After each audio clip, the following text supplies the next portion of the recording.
This is a journey to find one's dreams. It started at a time when I didn't even know what they were. It's also a journey to put them into action. I had been building and designing houses for many decades, but there was a feeling of wanting more. Like so many big events in life, it was an ordinary day and an ordinary stop at the bookstore. There, in the wrong section at the end of the shelf so I could see the cover, was this book. Because of my amazing wife, 2 weeks later I was enrolled in college at UMass Dartmouth. Like so many adult learners, I continued my day job and went to school 3/4 time. It's not easy to enter a new field, to go from the man who knows everything, who is the expert, to the man who knows nothing. It takes courage. Though I had taken art classes as a child, and my building artisanry had an artistic flair, I had never drawn from life. What was vine charcoal anyway? I had certainly never sculpted in clay. Now I was drawing and sculpting every day. It was hard. I was frustrated. I was clumsy with my tools. I would get out my drawing books by Michelangelo and Da Vinci. Why didn't my drawings look like their drawings? The serious artist must be furiously critical of their own work if they are to advance. Look, see, compare with the masters over and over, like a musician practicing scales. I was very fortunate to have good teachers. They challenged and pushed us out of our comfort zone. More than training us how to use our tools well, they taught us how to see well. The artist must see different than the average person. They assume nothing. It is slowing down and really seeing what they are looking at for the first time. While in school, I learned I had a talent that most others didn't have. I have the visual ability to see in my mind's eye holographically. I see all the way around the subject. Whether I'm viewing a subject or imagining one, I see it from all sides. I also have an endless supply of ideas for projects. Like the composer that is always hearing music in their heads, I am always seeing art. The projects live in a row waiting to be created. Sometimes a project will get unruly and push ahead in line.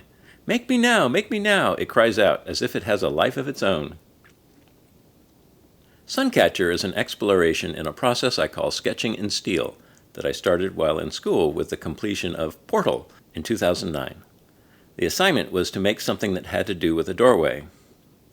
Portal needed to be large enough to walk through. My challenge for myself was to take flat plate and assemble it into a curve.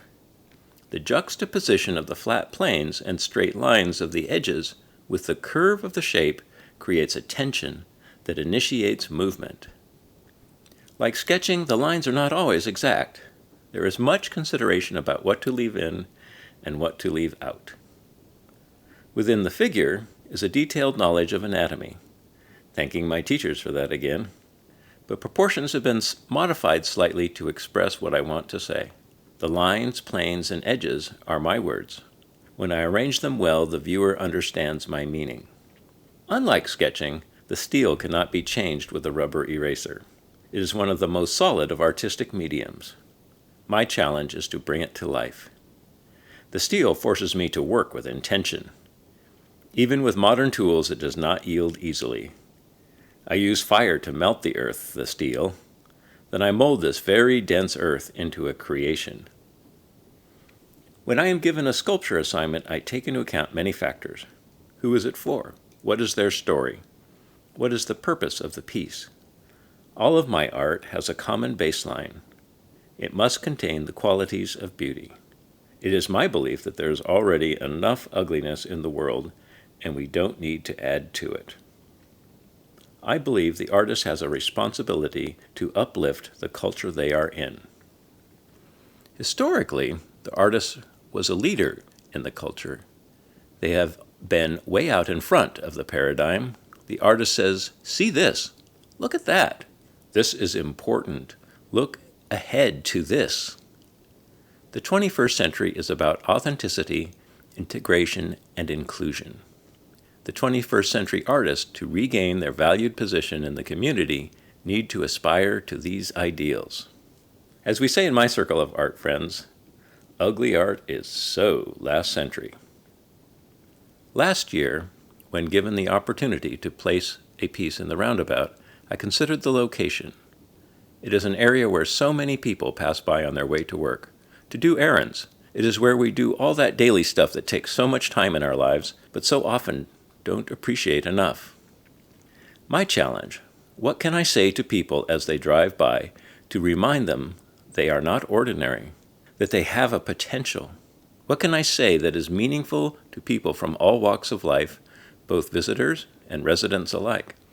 And how can I say it in 5 to 10 seconds as the people drive by, from all directions? When I consider a sculpture assignment, I draw different versions. I make models, explore different ideas. It evolves over time from many days to many weeks. Then finally, an idea is distilled into a working model, and the pattern making and cutting begin. With Suncatcher, it was different. In 15 minutes, I saw the piece whole from all sides as if it were already there finished. There were a few modifications due to engineering concerns, but Suncatcher was born whole. It was a unique experience. What's on the table for the next project? Well, one of those pesky ideas has jumped out of order again and pushed to the head of the line. Fire Dance, a 4-figure piece dancing around a fire pit. Think Australian Aboriginal or Olduvai Gorge and the dawn of culture. Where do we come from? Where are we going? It is my hope that you feel inspired and uplifted every time you drive by Suncatcher, that you remember to seek your dreams to take you to a more fulfilling life, that it is never too late to go for it.